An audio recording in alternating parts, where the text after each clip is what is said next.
Yo, what's up guys, Boss here, and I'm back from the YouTube video, and this time we're going to try to push to 6,800 using this really crazy Elixir Golem deck. So you guys might be wondering, why is Rage in the deck? Why is there both Heal Spirit and Healer in the deck? Well, the reason why is because Rage, kind of like how it's good in that Rage Sparky deck, if you guys saw the video I made on that a couple weeks ago, it's just, Rage is so good when there's a bunch of units clumped together, especially when all those units are like really annoying and obnoxious under the Rage spell, such as like the Night Witch, Elixir Golem, Inferno Drag, Healer, Heal Spirit, all these cards, and even the E-Drag too. Honestly, everything in this whole deck, if they're all under the Rage spell, they just shoot so much faster, Inferno Drag charges up faster, and it just gets so much value. You have the Tornado in the deck to activate King, and then you just have the Healer and the Heal Spirit to just heal everything up. And this deck, I'm going to be honest guys, it's pretty low skill. Most Golem decks don't take a lot of skill. I think this is taking it to a whole nother level. I mean, this has the Rage in it. I mean, Rage is about as low skill as you can get, in my opinion. So yeah, we're going to try to get to 6,800. We're almost top 300 right now. And you guys are going to ask, what am I going to use in tomorrow's global tournament? I'm planning on using this deck. As I'm searching for the first game, I'll tell you why I'm using this deck for the global tournament that starts in 14 hours. So yeah, I'll talk about it while I'm searching. So the reason why I'm using Lava Hound Goblin Hut is it's a very consistent deck, doesn't have too many bad matchups. Really, the only like hard matchups for Lava Hound are kind of like Expo and Elixir Golem. And Expo you can beat with the Goblin Hut because it's a really good tank for it. So with this deck, like most Elixir Golem decks, you typically don't want to make the first play. You want to wait for your opponent. And it looks like he's going to start off with Minor Skeleton Barrel. So we're going to get a NATO going here, pulling everything together, pretty much preventing all damage. He gets a little bit of damage from the death damage of the Skeleton Barrel and a couple minor hits, but besides that, not too bad. So because his pressure cards are out of rotation here, I'm probably... Okay, here's what I'm going to do. I'm going to ignore that Goblin Gang, go Elixir Golem in the back because we're going to be up 3 Elixir, and he really has no way to... Wow, actually, we're going to ignore that as well. And essentially, as long as he doesn't 3-crown us, there's really no reason to defend that. We're going to just Electro Drag to make sure he doesn't 3-crown us. But then besides that, we're going to continue our push because I don't know how he's going to defend this. This is exactly, guys, this is exactly what I was talking about when I said this deck is kind of no skill. Did you see what we just did? We just ignored basically his whole push, just went in for our Elixir Golem push, and it's going to work because he has no Elixir, and how in the world is he going to stop this? And just like that, we won the game with our highly skilled push. I don't even know what I'm going to make the title of this video. I might do, like, just new no-skill Golem deck, because that's kind of what it is. I don't know who made this deck, but it's pretty good if you just want to kind of like sit back, relax, and just, you know, check once in a while, like every 10 seconds. You just gotta... Alright, we're top 300. We'll search the next game. Like, you just gotta eagle them in the back, relax. If they push opposite lane, all good, just ignore it.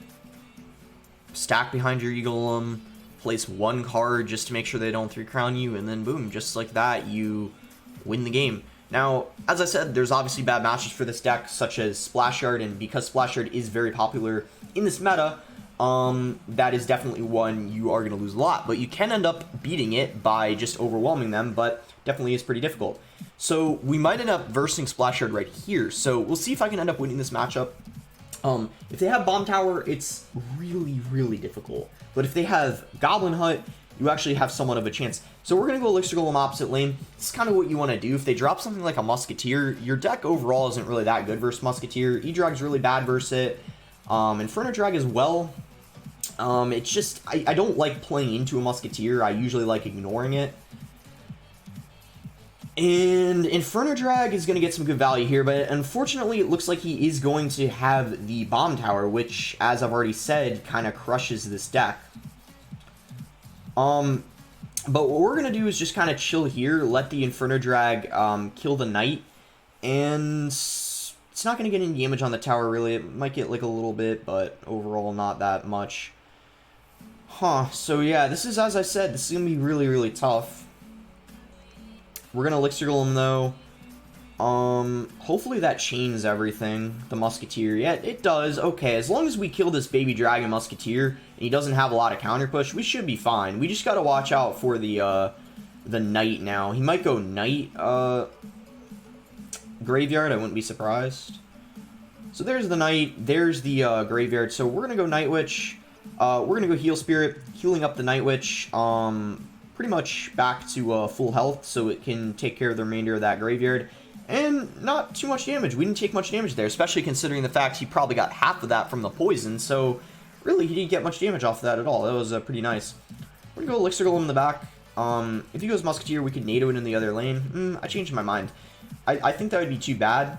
That would be bad of a play, because that would kind of, Okay, let's see how we want to break through. I was going to say it's going to be bad of a play because he's also got Baby Dragon. He has other means of dealing with our push. So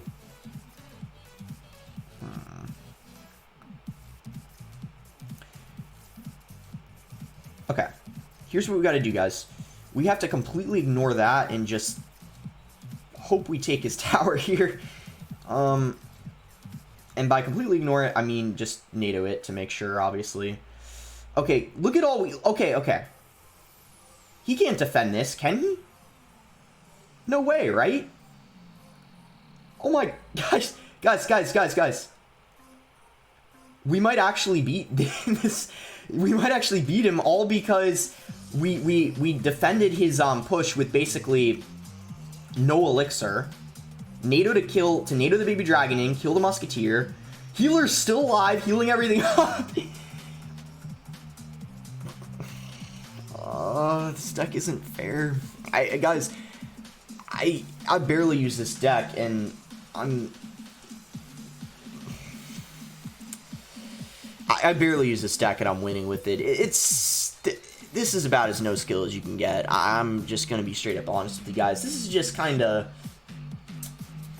Alright, well, we're one off top 200. Let's just keep going, see how much higher we could get. We might even be able to get to, at this rate, 6,900 potentially. I'm kind of at a loss of words. I mean, I can usually almost every single deck in the game think of a few reasons why they take skill, and really with this deck, the only skillful aspect of it is you do have to keep track of cycle. You do need to know how to use your NATO properly. NATO is one of the high skill cards in the game, in my opinion. Now, with that being said, the rest of this deck is just kind of completely skillless. Like the healer, I mean, Night Witch, pretty easy. Elixir Golem's easy to use. Heal Spirit, I mean, okay, you could argue that you have to place it in the correct spot, but it's like... And then Rage, it's like, oh gosh, Rage. Just place it down and it rages a whole area, you know? So, okay, let's see what we got here. If we're versing Expo, Expo is going to be pretty tough to beat. I'm definitely certain about this because we're using the NATO variant. We aren't using the Arrow variant, and Arrow would be better because we could kill the archers. But this, guys, I'm going to be honest, we might end up losing this one. This one's kind of... I could get proven wrong, and we might... Oh boy, 3M. Oh gosh. Okay. How do we win this? 3M. Okay. This is going to be interesting.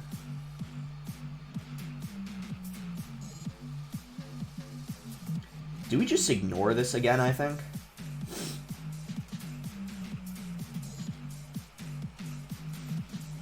I don't know if it's going to work this time, guys.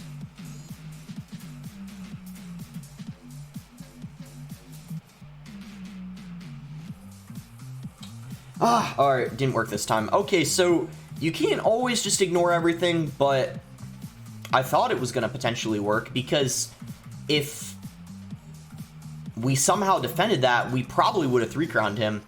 So I guess from the looks of it, from playing this deck so far, it really feels like a 3-crown race at this point. Of course, depending on what you verse. I mean, if you're versing something like 2.6, obviously they're not going to 3-crown you. That would be more of a slow game. So, okay, we lost to 3M. I mean, I guess 3M would be tough, right? Because you don't have a big spell to kill them. So, definitely quite difficult, I feel like. But with that being said, we obviously should have been a bit more defensive there, not let ourselves get 3 crown. But I thought I was a bit more hopeful that we would have killed his stuff before he 3 crowned us, but that wasn't the case. Royal Hogs 3M overwhelmed us, and we lost there, unfortunately. But I think that guy was higher than us, so we only lost like 25 from him, I think, right? I don't even remember. But yeah, we have Heal Spirit to start the game off. We can just go Heal Spirit in the back. And he's going to go for a Skeleton Barrel. So I'm going to go ahead and just NATO the Skeleton Barrel back, preventing as much damage as possible. He's going to barely get any. He's going to go Goblin Barrel, which, you know, since we aren't using the arrow variant, it's going to be quite annoying. I definitely feel like this is going to be one of the matchups that we have to try to win in double. In single, we just got to kind of take it nice and easy, a little slow, because... And he gets his King Tower activated. I think this guy's Bomb Tower too. Okay, I could... This might actually be a little tough, now that I really think about it. Yeah, this is actually going to be really tough. He has Bomb Tower.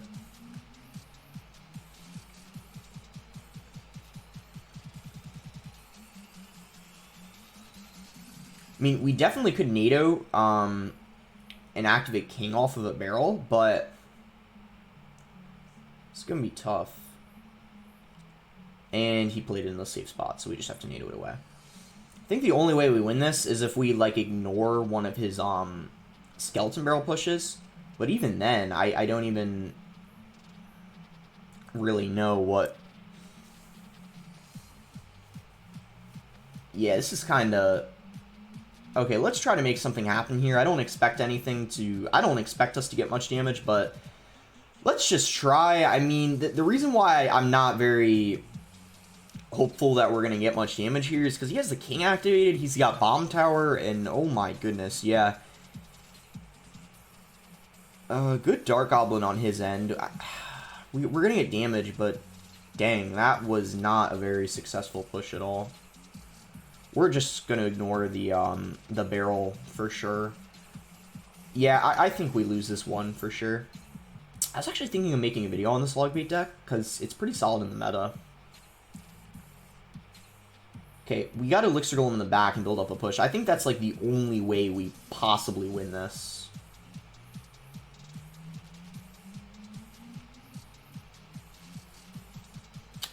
Okay, we have to ignore that. 100%.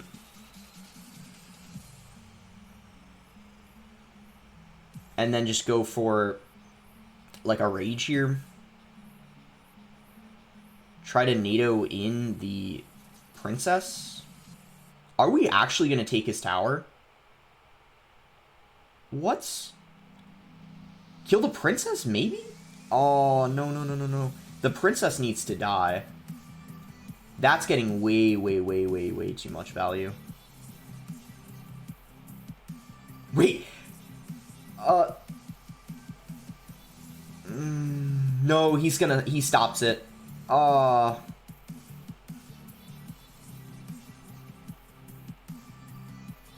Alright, he won.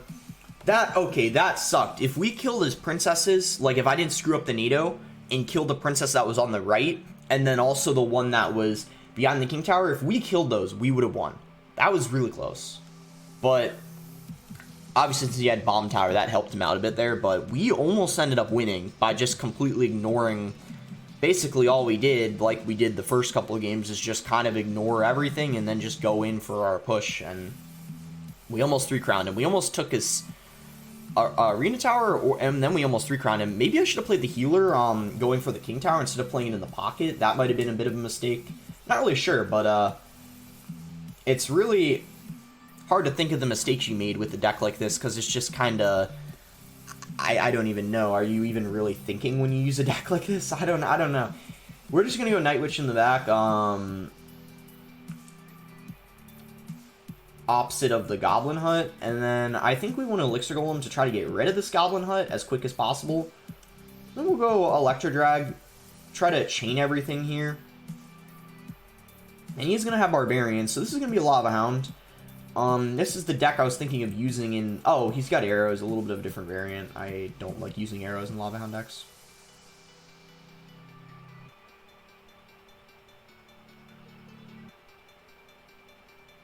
Heal Spirit to heal up the healer, so kind of double healage. And he doesn't have his Barbarians in cycles, so we're going to go Elixir Golem, and that might have not been a good idea because he has him back in cycle now. You know what? This is fine. If the Inferno Drag can kill his Baby Dragon, then yeah, we're okay, we're okay. He got back to Barbs, too.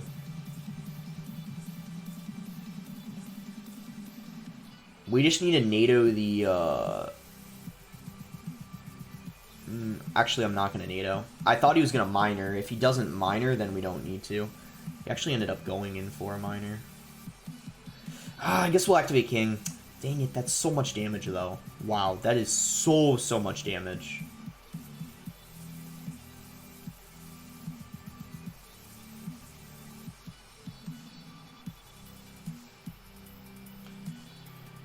Okay, I think we're going to go opposite lane. Alright, this is going to be, at least I'm pretty sure, a tower trade situation. So let's try to make the most of it. We could even try to 3-crown him.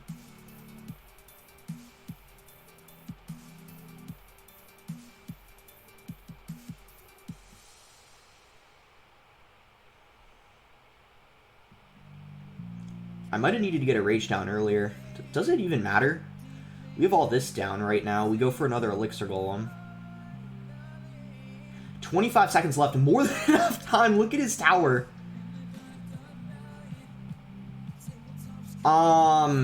Yikes. Okay, Rage everything up. Completely ignoring everything that's on the King Tower because, quite frankly, it doesn't really matter. And just like that, we're gonna... Oh my gosh. I feel so bad for these people. Like, it's completely understandable why they're laughing after these games, because it's so, like...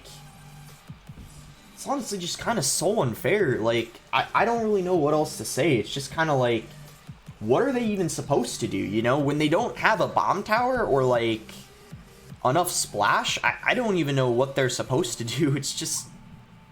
They can't really do anything to stop your pushes. Yeah, that's the thing with the deck like this. It's kind of like Golem when Golem was actually good. Golem was... I mean, Golem's... I know you guys versed it a lot at like 5k, but in the top, it's not really good right now. But it kind of reminds me of Golem. It's like some matches you just absolutely hard counter them, and then there's some matches that like hard counter you. Like for this one specifically, any kind of like splash your deck, or maybe a couple other things. Like I think 2.6 would do quite good versus this deck, as well as Expo. But same with Golem. Like Golem would just like hard counter a lot of stuff, and then like a lot of things are hard counter Golem. This is not like a consistent deck. It's not like a like 2.9 Ice Bow, Lava Hound, the type of deck that has the ability to beat almost anything, if that makes sense. We haven't versed a Sparky yet. Sparky is also an amazing matchup for this deck because you got E-Drag, and most Sparky decks don't have like a Lightning, so it's just gonna pretty much destroy their Sparky. Starting hand, we're gonna chill, and we could even... I changed my mind. We can Night Witch because we have Inferno Dragon cycle. And since it's been a minute, we know he's not using like a cheap cycle deck, so we can make the first play. Really nothing he's gonna do to like punish us, I'm pretty sure. Does the Baby Dragon cross over? No, it does not. That is very unlucky, so we have to go for an Inferno Dragon just to kill it. Is this going to potentially be another Lava Hound deck? I think we got an Elixir Golem, or it's going to be Graveyard. I hope it's not Graveyard, and it's Graveyard. So yeah, opposite lane of the Goblin Hut, that's what you want to do. You don't want to get your Elixir Golem hit. It's just better to completely ignore it, honestly.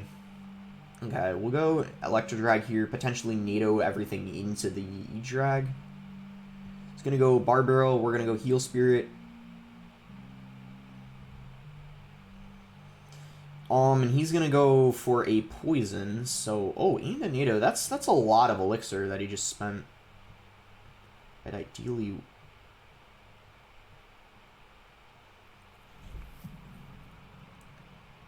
whoops, that's not what I was trying to do. We got a healer. I mean, rage to like rage everything up. All right, this is gonna be hard. Like I said, splash art's tough. Okay, we got to build up a huge push. It's kind of the only way I feel like. Inferno Drake's gonna be kind of like our defense in the opposite lane, but it looks like he's not even gonna go for a graveyard. He's just gonna. Oh, this is gonna be so hard.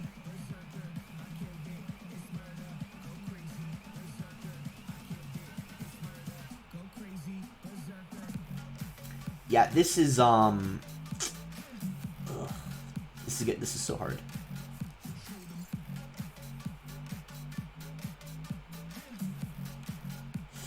I'm trying my best here. Defend. Yeah, this is not looking very good, guys. Yeah, I think we lose here. He just needs one more graveyard poison. Yeah, this is hard. As I said, probably the toughest matchup you're gonna get with this deck, just because you don't have the best of graveyard answers. Try to do this here and NATO everything back. It kind of works, but this is like, we're so close to losing our tower. We defend. I guess if he like loses connection, we have a chance, but things are not looking that good. And if he loses connection, we win, but otherwise, looks like we lose this game because he just poisons. This is me GG, so unfortunately we lose this last game here. As I said, Graveyard probably the toughest matchup you're going to get, just because too much splash. They got the Baby Dragon, Ice Wiz NATO, and then also Goblin Hut, really annoying to deal with. But we did manage to get to 6,800. How many games did we lose? We lost 3. Wait, I played.